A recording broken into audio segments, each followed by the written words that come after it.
انہوں نے دانوں پر تسبیح پڑھنے کا حکم یہ پوچھا ہے کہ دانوں پر جو تسبیح پڑھی جاتی ہے کیا یہ جائز ہے یا نہیں. ہم نے سنا ہے کہ یہ بدعت ہے. نہیں، بدعت نہیں ہے، دانوں پر تسبیح پڑھنا جائز ہے، کیونکہ تسبیح کاؤنٹ کرنے کا حدیث میں حکم ہے. آپ صلی اللہ علیہ وسلم نے فرمایا جس نے 33 دفعہ سبحان اللہ کا، 33 دفعہ الحمدللہ، 34 دفعہ اللہ اکبر، یہ تسبیحات فاطمہ. اسی طرح آپ صلی اللہ علیہ وسلم نے فرمایا جس نے 100 دفعہ لا الہ الا اللہ وحدہ لا شریک لہ لہ الملک ولہ الحمد وہو علی کل شیء قدیر، یہ کلمہ ہے. آپ نے فرمایا جس نے 100 دفعہ پڑھا، 100 دفعہ رات شام کو پڑھا، تو اس سے زیادہ نیکی کوئی کر نہیں سکتا. تو اس طرح کے جو فضائل ہیں 100 دفعہ، تو ظاہر ہے اس کو تو کاؤنٹ کرنا پڑے گا نا. تو کاؤنٹ کا کوئی بھی طریقہ ہو سکتا ہے، انگلیوں پہ بھی گنا جا سکتا ہے. آج کل ایک چائنا کی ایک بڑی مشہور ایک ڈیجیٹل مشین آ رہی ہے، اس کو آپ دباتے رہیں تو کاؤنٹ جس طرح سے بھی کیا جائے کھجور کی گٹھلیوں پر. تو وہ مقصد وہ تسبیح کے وہ دانے نہیں ہوتے، مقصد گننا ہوتا ہے. تو کسی بھی طریقے سے آپ گن سکتے ہیں. رات کو تسبیح فاطمی کب پڑھیں؟ رات کو تسبیح فاطمہ وتر کے بعد پڑھنی چاہیے یا جب بستر پر بیٹھیں تب پڑھنی چاہیے؟ جاوید احمد کشمیر سے. دیکھیے جب یہ بستر پہ لیٹ جائے نا اس وقت پڑھنے کا حکم ہے. حدیث ہے رسول اللہ صلی اللہ علیہ وسلم کی صحیح حدیث ہے. حضرت فاطمہ رضی اللہ تعالی عنہا نبی صلی اللہ علیہ وسلم کے پاس آئیں، عرض کیا کہ یا رسول اللہ میں گھر میں بہت خدمت کرتی ہوں، ہاتھوں پہ نشان پڑ جاتے ہیں چکی پیسنے سے، کوئی گھر میں خادم کا انتظام کر دیں. آپ صلی اللہ علیہ وسلم نے فرمایا میں تمہیں ایسا عمل نہ بتاؤں جو خادم سے بہتر ہے؟ فرمایا ضرور بتائیے. تو آپ صلی اللہ علیہ وسلم نے فرمایا 33 دفعہ. فرمایا جب تم بستر پہ سونے کے لیے لیٹ جاؤ، حضرت علی سے بھی آپ نے فرمایا، حضرت فاطمہ سے بھی، کہ جب بستر پہ سونے کے لیے لیٹ جاؤ. ایک روایت میں آتا ہے کہ آپ صلی اللہ علیہ وسلم خود حضرت فاطمہ کے گھر گئے اور حضرت علی اور حضرت فاطمہ کے درمیان میں بیٹھ کے آپ نے ان کو نصیحت فرمائی کہ جب تم سونے کے لیے بستر پہ لیٹ جاؤ 33 دفعہ سبحان اللہ، 33 دفعہ الحمدللہ اور 34 دفعہ اللہ اکبر پڑھو. یہی تسبیحات پڑھنے کا حکم ہر نماز کے بعد بھی ہے اور رات جب ہم سونے کے لیے لیٹ جائیں تو اس وقت بھی ہے. تو یہ وتر کے بعد نہیں پڑھے جائیں گے، بلکہ جب آپ بستر پہ سونے کے لیے لیٹ جائیں تو اس وقت پڑھی جائے گی یہ تسبیح. اور اس کی یہ فضیلت ہے کہ آپ صلی اللہ علیہ وسلم نے اپنے داماد اور اپنی بیٹی کو یہ تسبیحات بتائیں اور فضیلت یہ بتائی کہ یہ گھر میں خادم سے بہتر ہے. یعنی خادم سے تمہیں وہ کچھ حاصل نہیں ہوگا جو تمہیں ان تسبیحات پڑھنے سے قیامت میں جو اجر ملے گا، تو اس اجر کو دیکھ کر تم یہ کہو گے کہ ہم نے دنیا مصیبت میں گزار دی. مصیبت سے مراد یعنی مشقتوں میں گزار دی، تو جو اجر ہمیں مل رہا ہے یہ اس خادم سے کروڑہ گنا زیادہ ہے. اس خادم سے ہمیں جو سہولت ملتی اس سے اتنا مزہ نہیں آئے گا جتنا اس اجر کو دیکھ کے قیامت میں مزہ آئے گا. اللہ ہم سب کو توفیق عطا فرمائے. نماز کے بعد کون سی تسبیح پڑھیں؟ نماز کے بعد میں نے امام صاحب اور بہت سے لوگوں کو کچھ تسبیح پڑھتے ہوئے دیکھا ہے. کیا نماز کے بعد کوئی خاص تسبیح ہوتی ہے پڑھنے کی یا پھر کچھ بھی پڑھ سکتے ہیں؟ عبداللہ کراچی سے. کچھ بھی پڑھ سکتے ہیں لیکن جو سنت تسبیح ہے وہ پڑھنی چاہیے. تو فرض نماز کے بعد تو آپ صرف اللہم انت السلام و منک السلام تبارک یا ذا الجلال والاکرام پڑھیں. اس کے بعد سنت موقدہ پڑھیں. اس کے بعد پھر آپ 33 دفعہ سبحان اللہ، 33 دفعہ الحمدللہ، 34 دفعہ اللہ اکبر یہ بھی پڑھ سکتے ہیں، یا 33 دفعہ سبحان اللہ، 33 دفعہ الحمدللہ، 33 دفعہ اللہ اکبر اور ایک دفعہ پھر لا الہ الا اللہ وحدہ لا شریک لہ لہ الملک ولہ الحمد وہو علی کل شیء قدیر یہ بھی پڑھ سکتے ہیں. اللہم لا مانع لما اعطیت ولا معطی لما منعت ولا ينفع ذا الجد منک الجد یہ بھی، آیت الکرسی بھی. اس کے علاوہ بھی تسبیحات ہیں. بہت سی مساجد میں آج کل وہ لٹکی بھی ہوتی ہیں. سعودی عرب میں تو خاص وہاں مسجدوں میں اس کا اہتمام ہے کہ سنت تسبیحات میں نے تو ہر مسجد میں دیکھی ہیں. تو بڑا اچھا عمل ہے یہ. تو مسجد والوں کو چاہیے کہ وہ تسبیحات جو معمولات اور وظائف نبی صلی اللہ علیہ وسلم فرائض کے بعد پڑھا کرتے تھے وہ لکھ کے لگا دینے چاہیے تاکہ لوگ ان سے یاد کر لیں. ورنہ یہ تسبیحات تو نبی کا معمول تھا یہ پڑھا کریں. کئی دفعہ حرکت سے نماز ٹوٹ جائے گی. نماز میں کتنی دفعہ بلا عذر حرکت کرنے سے نماز ٹوٹ جاتی ہے؟ جیسے بالوں کو ہاتھ لگانا، کپڑوں کو سیدھا کرنا یا خارش کرنا وغیرہ وغیرہ. عامر محمد یوسف پنجگور بلوچستان سے. دیکھیں حرکت نماز کے منافی ہے اور کوئی بھی کام نماز میں ایسا کیا جائے جو نماز کے منافی ہو تو نماز اس سے ٹوٹ جاتی ہے. جیسے نماز میں بات چیت کرنا، نماز میں کھانا پینا، نماز میں چلنا پھرنا، تو اس سے نماز ٹوٹ جائے گی. تو اس پر تو پوری امت کا اجماع ہے. لیکن یعنی اس کے لیے تو دلیل کی حاجت نہیں ہے کیونکہ یہ اجماع امت سے ثابت ہے کہ نماز میں نماز کے اگینسٹ کوئی کام کرنے سے، نماز کے منافی کوئی کام کرنے سے نماز ٹوٹ جاتی ہے. لیکن اب کتنی حرکت کرنے سے ٹوٹتی ہے اس کے بارے میں قرآن و سنت خاموش ہیں. تو جہاں قرآن و سنت خاموش ہوتا ہے ظاہر ہے اتنی ایک دفعہ کیوں کرنے سے تو نہیں ہوگا نا کہ نماز فوراً ٹوٹ جائے. یہ تو ایک اس میں تو انسان معذور ہے، اتنے تو مجبوراً حرکت کرنی پڑتی ہے. تو اب اس میں کوئی قرآن و سنت میں کوئی واضح دلیل نہیں ہے. کہ کتنی حرکت کرنے سے نماز ٹوٹے گی. تو جب واضح دلیل نہیں ہوتی تو حضرات فقہائے کرام پھر اجتہاد کرتے ہیں. تو اب بعض فقہا تو اس کے قائل ہیں کہ بغیر ضرورت کے اگر 3 دفعہ حرکت کر لی، بغیر ضرورت کے 3 دفعہ جلدی حرکت کر لی تو پھر نماز ٹوٹ جائے گی. بعض فقہا اس کے قائل ہیں. اور بعض فقہا اس کے قائل ہیں کہ اتنی حرکت کی کہ اگر کوئی دیکھنے والا آئے اور اس وقت اس کو دیکھتا تو اس کی حرکت کو دیکھ کے یہ لگتا کہ گویا یہ نماز پڑھ ہی نہیں رہا ہے، یہ ویسے ہی کھڑا ہوا ہے. تو اتنی زیادہ جب حرکت ہوگی تو نماز ٹوٹ جائے گی. تو اس میں جو نماز پڑھ رہا ہے اس کی رائے کا اعتبار ہوگا کہ اگر کوئی مجھے آ کے اس وقت دیکھتا میں اتنی حرکت کر رہا ہوں تو وہ یہ سمجھتا کہ یہ نماز پڑھ رہا ہے یا نہیں پڑھ رہا. اگر وہ یہ سمجھتا کہ شاید یہ نماز ہی نہیں پڑھ رہا جو اتنا ہل رہا ہے تو پھر نماز ٹوٹ جائے گی. تو یہ دونوں قول ملتے ہیں. گنجائش اس دوسرے قول میں ہے کہ اتنی حرکت ہو کہ دیکھنے والا سمجھے کہ گویا یہ نماز ہی نہیں پڑھ رہا، تو پھر اس میں کوئی مقدار متعین نہیں ہے، بس بہت زیادہ حرکت ہوگی کہ دیکھنے والا یہ سمجھے تو ہم یہ کہیں گے نماز اس کی ٹوٹ گئی ہے. اور پہلا جو قول ہے جس میں ہے کہ 3 دفعہ جلدی حرکت کی، وہ قول سخت بہت ہے، اس میں مشکل بہت ہے، لیکن احتیاط اسی میں ہے.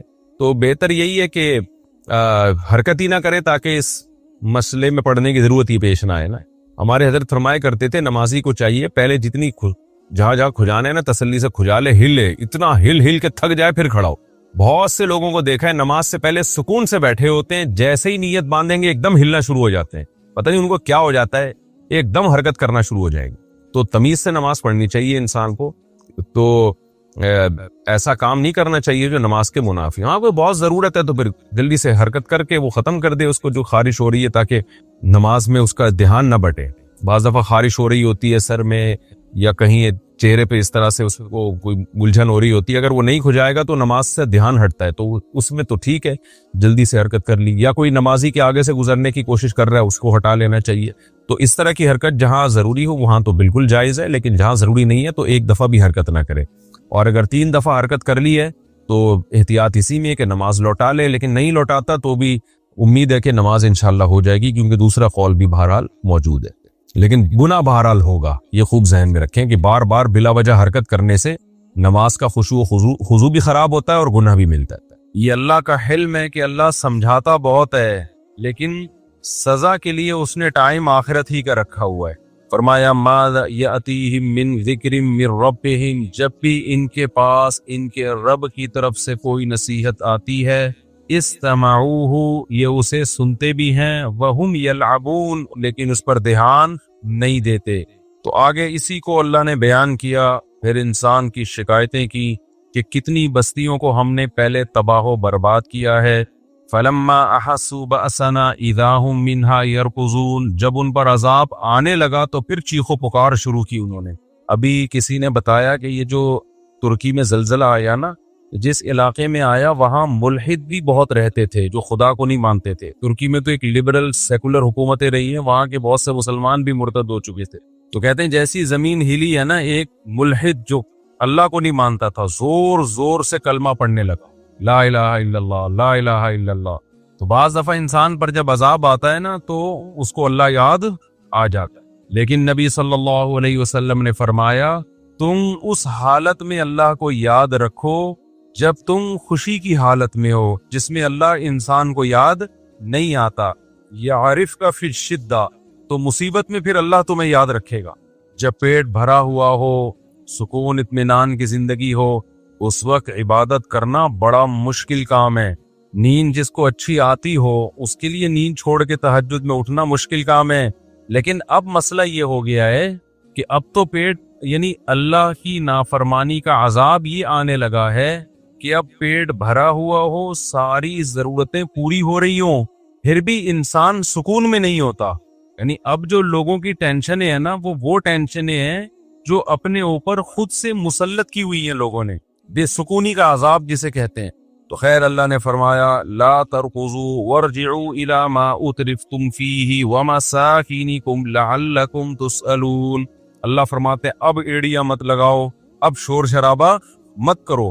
قالوا یا ویلنا انا کنا ظالمین، اللہ فرماتے جب عذاب آتا تھا تو وہ کہتے تھے ہماری بدبختی، ہم ہی ظالم تھے.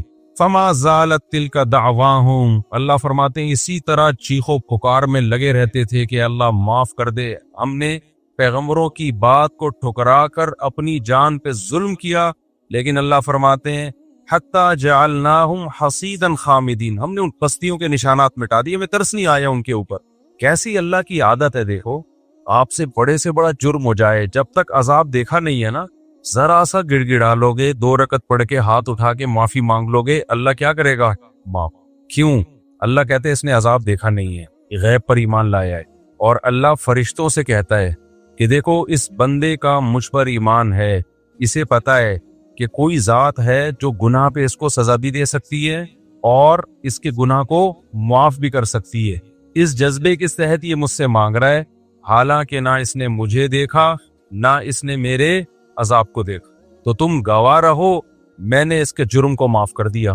کہتے ہیں نا بنی اسرائیل نے جب توبہ کی ہے نا بچڑے کی عبادت سے، تو اللہ نے کہا ایسے توبہ نہیں قبول کروں گا، جنہوں نے عبادت کی ہے وہ اپنے آپ کو قتل کے لیے پیش کریں، ان کی گردنیں اڑائی جائیں گی۔ جو اپنے آپ کو قتل کروا دے گا اس کا مطلب دل سے توبہ کی ہے اس نے۔ تو اتنا سخت حکم تھا کہ توبہ سزا ملے گی پھر توبہ قبول ہوگی، لیکن اس امت میں کیا ہے بھائی، جس طرح بھی اللہ کے سامنے گڑ گڑا لو اللہ کیا کر دے گا؟ معاف۔ تو علماء نے وجہ بیان کی ہے کہ بنی اسرائیل نالائق لوگ تھے، ان کے ساتھ معاملہ بھی اللہ نے سخت کیا۔ وہ نالائق کیسے تھے؟ ساری نشانیاں اپنی آنکھوں سے دیکھی، فرعون کو غرق ہوتا ہوا دیکھا، سمندر میں راستے بنتے ہوئے دیکھے۔ اب جب موسیٰ علیہ السلام تورات لینے جا رہے ہیں تو کہہ رہے ہیں موسیٰ اس وقت تک یقین نہیں کریں گے جب تک اپنی آنکھوں سے نہ دیکھ لیں ہم اللہ کو۔ تو اللہ نے کہا کہ تمہیں ثبوت چاہیے نا کہ اللہ ہے اور اللہ تورات دے رہا ہے، تو گویا اللہ نے بزبان حال کہا کہ ہمیں بھی تمہاری توبہ کے سچے ہونے کا ثبوت چاہیے کہ تم دل سے کر رہے ہو کہ نہیں کر۔ صحابہ کرام نے ایسا کوئی نبی سے مطالبہ نہیں کیا، تو اس امت کے ساتھ اللہ کے خاص معاملات۔ ویسے تو اللہ کا قاعدہ آدم علیہ السلام کے زمانے سے اب تک ہر ایک کے لیے یہی ہے کہ جو بھی گناہ کر کے توبہ کرے گا عذاب سے پہلے اللہ اس کے جرم کو معاف کرے گا۔ توبہ کا مطلب عزم کرے آئندہ نہیں کروں گا میں یہ۔ تو یہاں بھی اللہ نے فرمایا لیکن جب ان قوموں پہ عذاب آیا تو وہ چیخ رہے تھے، فما زالت تلک دعواہم، کنٹینیو، فما زالت کا مطلب کنٹینیو توبہ ہی کرتے رہے وہ۔ اللہ فرماتے ہمیں ان پہ ترس نہیں آیا۔ تو جب عذاب آتا ہے نا پھر اللہ کو ترس نہیں آتا۔ اللہ کہتے ہیں تو دیکھ لیا نا، ہم نے اتنی نشانیاں اپنے وجود کی، اپنے برحق ہونے کی دی تھی، تمہیں کسی نشانی پہ یقین نہیں آیا۔ اب سوال پیدا ہوتا ہے اے اللہ تو اپنے بندوں کے ساتھ ایسا کرتا کیوں ہے؟ اکثر ایتھیس لوگ کہتے ہیں اللہ کو کیا پڑی کہ کوئی اس کی مانے یا نہ مانے، اس کو کیا ہو رہا ہے بھائی؟ اگر خدا ہے بھی اس کو اس سے کیا مسئلہ ہو رہا ہے کہ کوئی نماز پڑھے یا نہ پڑھے؟ معاذ اللہ وہ اتنا ظرف اس کا چھوٹا کیوں ہے؟ آپ لوگ کی سمجھ میں آ رہا ہے کہ میں کیا کہہ رہا ہوں؟ یہ میں کوئی میرا خیال ہے سمجھ واضح بات ہے نا؟ تو اللہ کو کیا پڑی ہے؟ اللہ کو کیا مسئلہ ہے؟ معاذ اللہ ایسی باتیں کرتے ہیں۔ اور بھائی اللہ نے پیدا کر دیا، اگر کوئی خدا ہے تو انجوائے کرو لائف کو یار۔ تو اس کا جواب اللہ نے دیا، ہم کیوں بستیوں کو ہلاک کرتے ہیں، نافرمانوں کو سزائیں کیوں دیتے ہیں؟ کیوں؟ وما خلقنا السماء والارض وما بینہما لاعبین، ہم نے زمین اور آسمان کو بیکار پیدا نہیں کیا، کسی وجہ سے پیدا کیا ہے۔ ملحد لوگ ایک اعتراض تو اللہ پہ کر رہے ہوتے ہیں کہ اس کا ظرف اتنا چھوٹا کیوں ہے معاذ اللہ، لیکن اس اعتراض کا ایسا جواب دیتے ہیں کہ اللہ کی ذات پہ اس سے بڑا اعتراض ہوتا ہے کہ اس نے انٹرٹینمنٹ کے لیے اس کائنات کو بنایا، وہ ویسے ہی بنا دیا اس نے، زمین آسمان سورج چاند ستارے، پھر انسان کو پانی سے پیدا کیا، پھر جوانی کی دہلیز پہ قدم رکھا اس نے، اس کے لیے سب کچھ مسخر کر دیا۔ اللہ سے ہم وجہ پوچھ رہے ہیں اے اللہ یہ تو نے کیوں کیا؟ اللہ کہہ رہا ہے میں نے ویسے ہی کا مطلب بڑا ڈینجرس، ویسے ہی کا مطلب میں 100 انسانوں کو قتل کر دوں کوئی پوچھنے والا نہیں۔ دنیا میں تو سزا نہیں ملتی بھائی، انسان تو ناقص ہے۔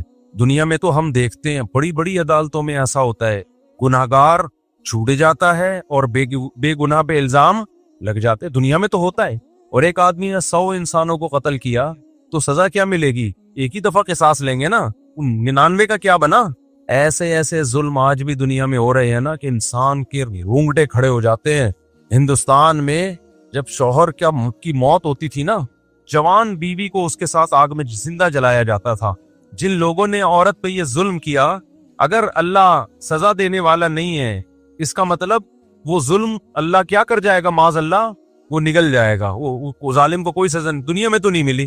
بہت ہندوستان میں ایسے واقعات ہوئے ہیں کہ ایک عورت کا شوہر مر گیا